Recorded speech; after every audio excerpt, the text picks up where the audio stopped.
नमस्कार। आज हम बात करेंगे स्क्रीन टाइम के बारे में। स्क्रीन टाइम से हमारे बच्चों के दिमाग और व्यवहार पे क्या दुष्परिणाम होता है, उसके बारे में हम आज बात करेंगे।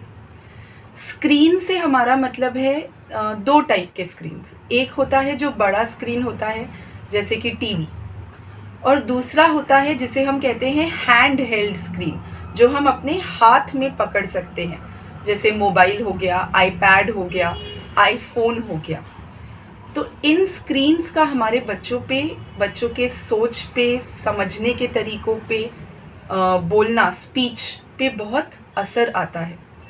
एज पर गाइडलाइंस, जो एक्सपर्ट्स बोलते हैं, बच्चे के पैदा होने से लेके 1.5 साल तक एक बच्चे को बिल्कुल भी स्क्रीन नहीं देना चाहिए। ना ही टीवी का स्क्रीन और ना ही बाकी मोबाइल, आईपैड, कुछ भी नहीं देना चाहिए।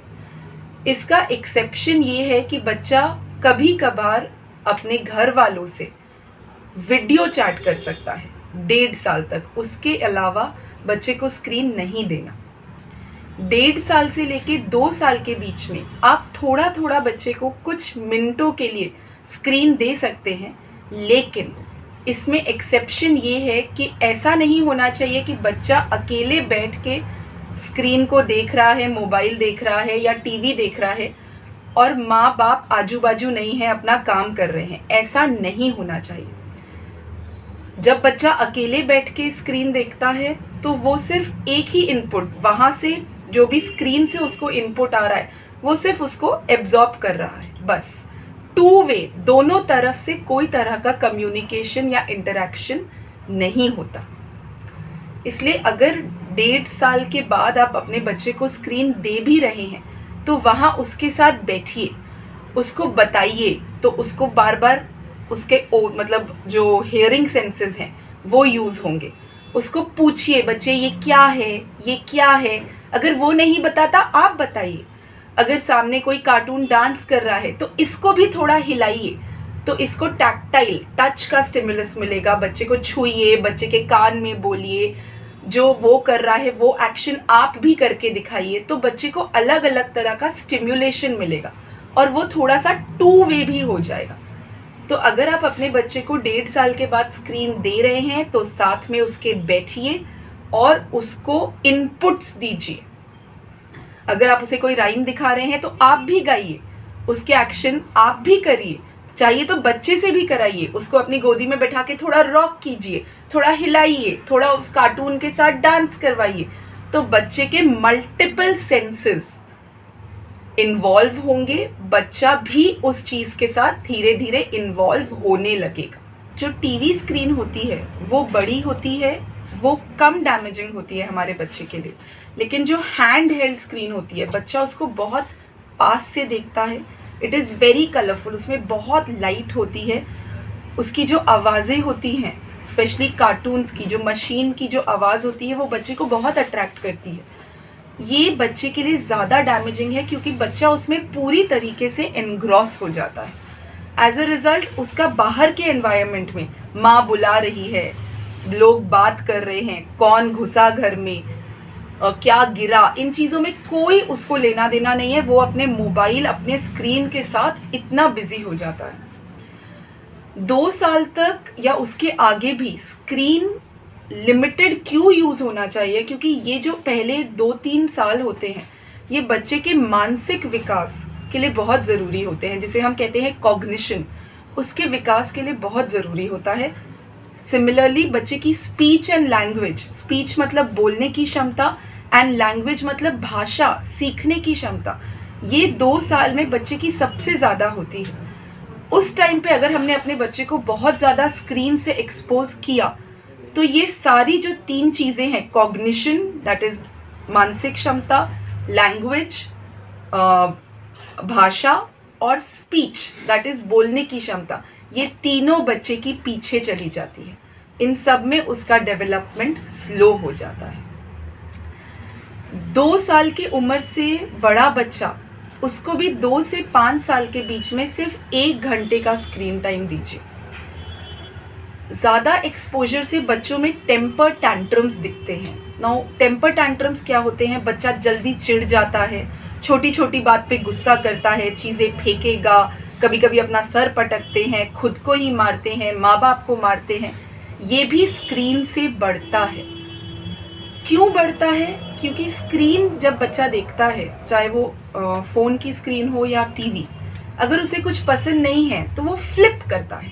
फ्लिप से हमारा मतलब है वो उसको चेंज कर देता है, मम्मी चेंज, मम्मी बदलो, खुद ही रिमोट लेके बदलना शुरू कर देते हैं। ऐसा ही वो रियल लाइफ में भी सोचते हैं कि ऐसा ही होगा। जब उन्हें कुछ चीज़ नहीं अच्छी लग रही, दादी कुछ बोल रही है, उनको नहीं अच्छा लगता, तो वो चाहते हैं चेंज हो जाए, बट वो चेंज नहीं होगा। उनको सुनना है जो दादी बोल रही है। जब वो उनके हिसाब से नहीं होता, उनको गुस्सा आता है, फिर वो टेम्पर टैंट्रम्स करते हैं। तो बच्चे का बिहेवियर भी अफेक्ट होता है। Basically the take home message मैं आपको क्या बताने की कोशिश कर रही हूँ पेरेंट्स, कि 5 साल तक अपने बच्चे को जितना लिमिटेड स्क्रीन टाइम आप दे सकते हैं उतना लिमिटेड दीजिए। जब बच्चा स्क्रीन पे बैठा भी है, स्क्रीन के सामने, आप पिताजी, दादी, दादा, बड़ा भाई, बड़ा बहन, कोई तो उसके साथ बैठे, उसको सिखाए स्क्रीन पे क्या चल रहा है, उससे पूछे, सवाल जवाब करे, उसको हिलाए, उसको एक्शंस बताए, उसको इमोशंस, कि स्क्रीन पे कोई रो रहा है तो बच्चे स्क्रीन पे वो आंटी कैसे रो रही है, ये सब उसको आप ये इनपुट साथ बैठ के दीजिए। और स्क्रीन से बेटर ऑल्टरनेटिव आप अपने बच्चे के लिए रखिए, उसको स्क्रीन का एडिक्ट मत बनाइए। देयर आर अदर ऑप्शंस, बहुत ऑप्शंस हैं। बच्चे को पोएम्स सिखाइए, एक झूला इंस्टॉल कर लीजिए, एक छोटा सा झूला इंस्टॉल कर लीजिए अपने घर में। बच्चों को झूला झूलते झूलते उन्हें गाने सिखाइए, उन्हें भजन सिखाइए, पोएम सिखाइए, 1 to 10, January, February, Saturday, Sunday, उन्हें कहानियाँ सुनाना बच्चे के मानसिक विकास के लिए बहुत अच्छा होता है, क्योंकि उसमें बच्चा इमेजिन करता है। माँ ने कहा बच्चे एक बंदर था, तो वो एक बंदर इमेजिन करेगा। 2 बिल्लियाँ थीं, तो वो 2 बिल्लियाँ इमेजिन करेगा। अगर उसे नहीं पता तो वो आपसे पूछेगा कि माँ बंदर क्या है, माँ बिल्ली क्या है, तो आप उसे बता सकते हैं, सिखा सकते हैं। तो ये इमेजिनेशन और एब्स्ट्रैक्ट थिंकिंग जिसको हम कहते हैं, ये भी बच्चे के मानसिक विकास के लिए बहुत अच्छा होता है। सो पेरेंट्स, स्क्रीन को अपना लास्ट ऑप्शन रखिए अपने बच्चे को एंगेज करने के लिए। अगर आप किचन में बिजी हैं, अगर आपको कहीं बाहर जाना है, बच्चे को या अपने साथ रखिए। किचन में भी सामान देके, थोड़ा सा आटा, थोड़ा सा बर्तन, चम्मच, पानी देके वहीं बैठा लीजिए। उससे वो ज़्यादा सीखेगा, ना कि स्क्रीन से। अब एक और चीज़ जो मैं आपको बताना चाहती हूँ वो है अबाउट वर्चुअल ऑटिज्म। ये एक नया कॉन्सेप्ट आया है विच सेज कि स्क्रीन जो है, इंक्रीज स्क्रीन टाइम, पहले 2 साल में जब बच्चा बहुत ज़्यादा स्क्रीन देखता है तो वो ऑटिज्म को प्रेसिपिटेट करता है। प्रेसिपिटेट करने का मतलब होता है कि ऑटिज्म का कारण नहीं है, लेकिन बच्चे को ऑटिज्म होने के चांसेस उससे बढ़ जाते हैं। क्योंकि एज मैंने पहले भी बोला, जब बच्चा स्क्रीन देखता है तो वो सिर्फ स्क्रीन में एंग्रॉस्ड होता है।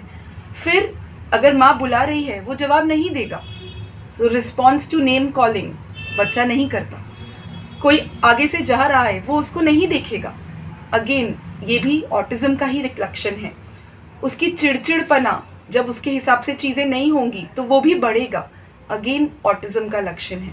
उसका स्पीच, उसका भाषा सीखने की क्षमता, लैंग्वेज, ये भी धीरे धीरे डिले होगा, ये भी अगेन ऑटिज्म का ही एक लक्षण है। तो एक नया कॉन्सेप्ट आया है आजकल, दैट इज़ वर्चुअल ऑटिज्म।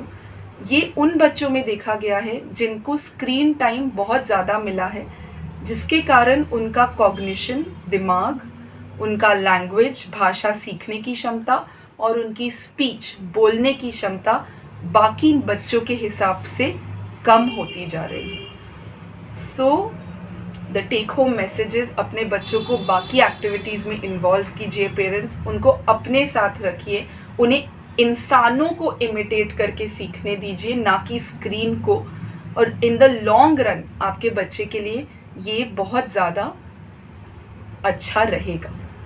जो बच्चे ऑलरेडी स्क्रीन से एडिक्ट हो चुके हैं, उनका स्क्रीन टाइम कैसे हम कम कर सकते हैं, जो बच्चे बिना स्क्रीन देखे खाना नहीं खाते, उनको हम ये आदत उनकी कैसे तोड़ें, इस पे मेरा नेक्स्ट वीडियो रहेगा। सो आई होप आपको इस वीडियो से अधिक जानकारी मिली होगी। विजयी भव तथा अस्तु।